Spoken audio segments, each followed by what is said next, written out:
On today's show, it's an Eastern Conference arms race as the Boston Celtics miss out on the Damian Lillard sweepstakes, but they land Jrue Holiday by trading Malcolm Brogdon, Rob Williams, and a couple future first-round draft picks. Are the Celtics better or worse after this trade? It's all coming up right here at Locked On NBA. You are Locked On NBA, your daily NBA podcast. Part of the Locked On Podcast Network, your team every day. What's up, and welcome to another edition of Locked On NBA, the biggest stories with the local experts. I'm your host, Jackson Gatlin, also host of Locked On Rockets right here on the Locked On Podcast Network, your team every day. Now, today's episode is brought to you by Game Time. Look, you shouldn't have to stress about buying tickets when you're trying to go out and have a good time, right? Game Time is the fast and easy way to buy tickets for all the sports, music, comedy, and theater events happening near you. They've got killer last-minute deals, all-in prices, views from your seat, so you know exactly the type of bang you're getting for the buck that you are spending. Game Time has deals on tickets right up to the start of the event, even a half hour after it starts. It is the place to go for last-minute tickets. They've got zone deals. You pick your section, and Game Time picks the seats. Take the guesswork out of buying tickets with Game Time. Download the Game Time app, create an account, and use code LOCKEDONNBA for $20 off your very first purchase. Terms apply. Again, create an account and redeem code LOCKEDONNBA, LOCKEDONNBA for $20 off. Download Game Time today. Last minute tickets, lowest price guaranteed. Joining us now is the host of Locked On Celtics and Locked On NBA, John Karalis. You can track down wherever you listen to your podcasts and on YouTube. Just search Locked On Celtics. John, it's an Eastern Conference arms race, and the Celtics are right there in the thick of it. They may have lost out on a potential, Damian Lillard acquisition, but maybe quite possibly the next best thing, Jrue Holiday. Immediate reaction to this trade: Robert Williams, Malcolm Brogdon, a 2024 Golden State Warriors first-round pick, and then the 2029 Boston unprotected first-round pick for Jrue Holiday. Immediate reaction to this deal. It's the Celtics really, really leaning into Joe Mazzulla's preferred style. You think about it, they turned Marcus Smart into Jrue Holiday. They turned Robert Williams basically into Kristaps Porzingis. And there's, as far as starters go, they got shooting now at all of these positions where they didn't in the past. The question we always ask is, are the Celtics better? Is a team better after the trade?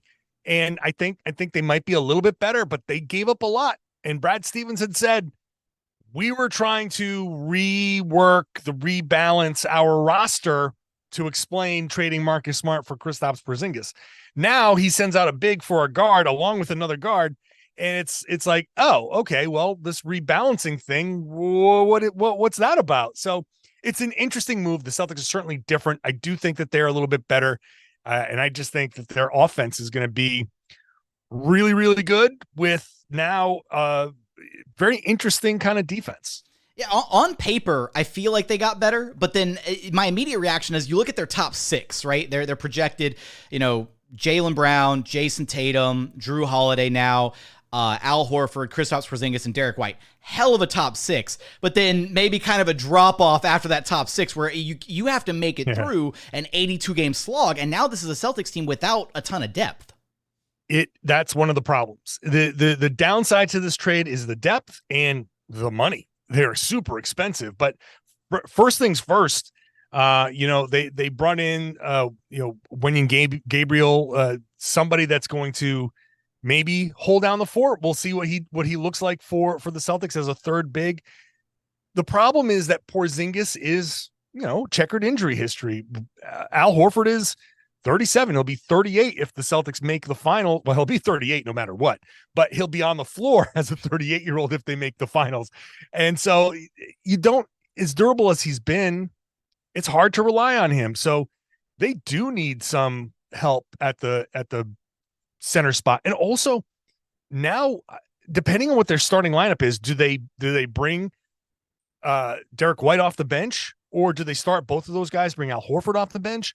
Either way, you're one of the backup positions. If you start Horford, you have Derek White coming off the bench. But if you start White, then Peyton Pritchard's your backup point guard, and he's fine. But that's not how I want the Celtics to go into the playoffs. So they have more work to do. This is not a complete roster. They have some tools, and maybe you can get something out of O'Shea Brissett and maybe Lance. I keep saying Lance. Lamar Stevens. Maybe those guys can come in and help out, but it's the depth is an immediate pressing concern for the Celtics. Despite some of maybe the immediate concerns about this trade, we did mention it. We think, at least on paper, they're a better team. You mentioned leaning into kind of Joe Mazzulla style a little bit. How would you best define or kind of describe maybe the new identity for the Celtics team now with kind of leaning further into that style? Shooting.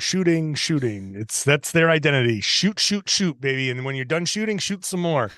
Like I said, you got a guy in Holiday that in the regular season has shot really, really well, shot 39.5% for Milwaukee. Now in the playoffs, it's a different story. And we're going to see if he's a different kind of playoff performer in Boston than he was in the past. We'll see. Kristaps Porzingis has no playoff experience to speak of. What's he going to be as a playoff performer? We don't know. But you took Robert Williams, who I loved as a player, but he's not a shooter. Now you've got shooting at all 5 positions.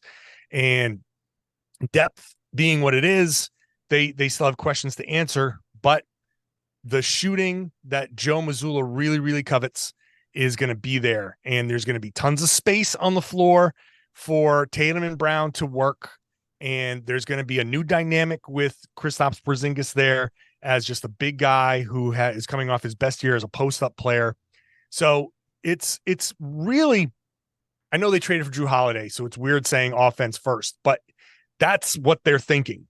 That's what they're thinking is offense first. They have the potential to be a really good defensive team if Porzingis can be a pretty good rim protector. And obviously you get Jrue Holiday to defend Damian Lillard. I mean, it's a pretty slick deal to get the guy that your direct rival traded away to now guard the guy that they traded for. So it's a really, like, if you're watching the chess match, and Brad Stevens makes that move, everybody goes, ooh, we'll see how it goes though. Yeah, I mean, I like, honestly, in all of this, I just think it was a really big response from the Celtics, right? Where, okay, you're in the hunt, right? You're maybe able to come away with Dame, and then he goes to arguably your biggest competition out east, and you're thinking, okay, well, how do we match this? Well, Jrue Holiday is going to get flipped. Let's just go get that guy. It was almost a perfect sequence of events, because instead of now going back in the season, not necessarily running it back, but having the pieces that they would have had in Rob Williams, in Malcolm Brogdon, kind of still in their roles. Now you're just completely giving the Celtics a facelift instead of only a slight change with, Smart for Porzingis, basically. Yeah. And look, we don't know exactly how much of this was Philly hot on Jrue Holiday's heels, Miami hot on Jrue Holiday's heels. Boston paid a price. Like, there's no doubt they paid a price. You got to give something to get something. Brogdon, this is an upgrade for Malcolm Brogdon, but you have to give up Rob to get it. And a 2029 pick that's unprotected. We'll deal with that in 2029. That's a future Brad Stevens problem. That's tomorrow's problem. But you did give something up. And I feel like some of this is you had a choice. Either pay the price now, and the new collective bargaining agreement is making everything very short term for these expensive teams. This is the year. This is the window for Boston and for a lot of these other teams. It's all in now. You see Phoenix doing it. You see Milwaukee doing it. These super expensive teams are going all in now because they know tough decisions are coming down the road. So you just bite the bullet, you do it, and you're keeping this guy away from these other teams instead of having Milwaukee get better. One of these other Eastern Conference teams that is good get better. Now Boston's like, you know what? Keep these other teams on the back burner. Keep Philly in like a mess. Keep Miami from thinking that they've got some something cooking there. It's us. It's Milwaukee. Let's just load on up. And it is. You said at the beginning. Everybody's referring to this as an arms race, and it really is. Everybody's loading up. Boston said, we're going for it now, and this is it. Worry about tomorrow. It's a super expensive team. They're going to be very, very difficult roster decisions to be made as soon as next summer. And I don't know what it's going to be, but hopefully there's a championship kind of hangover for Celtics fans, because some tough decisions are going to have to be made. Are the Boston Celtics now a better team with Jrue Holiday and, of course, Kristaps Porzingis, their acquisition earlier this offseason? How far can they go with the new duo added to Jason Tatum and Jaylen Brown? You'll have us covered for all of that and more over at Locked On Celtics. John, I appreciate you stopping by Locked On NBA with me. You got it. Anytime, my man.